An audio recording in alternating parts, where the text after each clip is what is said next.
દાહોદ જિલ્લા વિકાસ અધિકારીએ ભ્રષ્ટાચાર મામલે ચાલુ સરપંચને સત્તામાંથી દૂર કરાતા ખળભળાટ મચ્યો।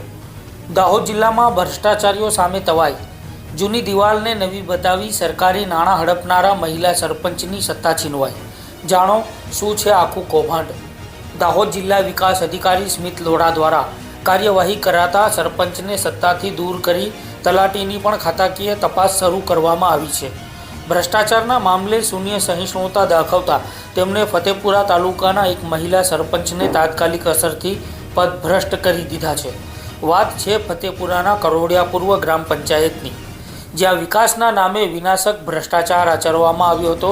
આ કૌભાંડની મોડસ ઓપરેન્ડી રીત જાણીને તમે પણ ચોંકી જશો, જેમાં શાળાની કમ્પાઉન્ડ વોલ જે અગાઉ એસએમસી શાળા વ્યવસ્થાપન સમિતિ દ્વારા બનાવવામાં આવી હતી, તેને સરપંચ અને તલાટીએ કાગળ પર નવી ચીતરી દીધી।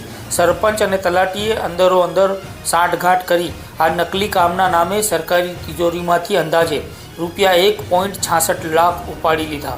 જ્યારે આ બાબતની તપાસ હાથ ધરવામાં આવી ત્યારે ખબર પડી કે દિવાલ તો વર્ષો જૂની છે, પણ પેમેન્ટ હમણાં જ લેવાયું છે।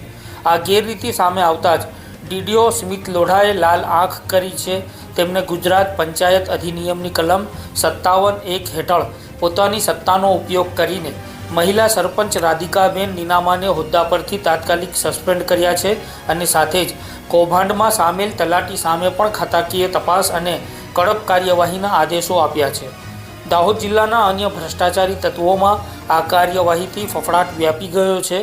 સરકારી નાણાંનો દુરુપયોગ કરનારાઓ માટે આ એક કડક સંદેશ છે કે કામમાં ચોરી કરશો તો ખુરશી ખોવાનો વારો આવશે। દિવાલ તો જૂની હતી, પણ ઈરાદા ખોટા હતા। હવે કાયદો નવો પાઠ ભણાવશે।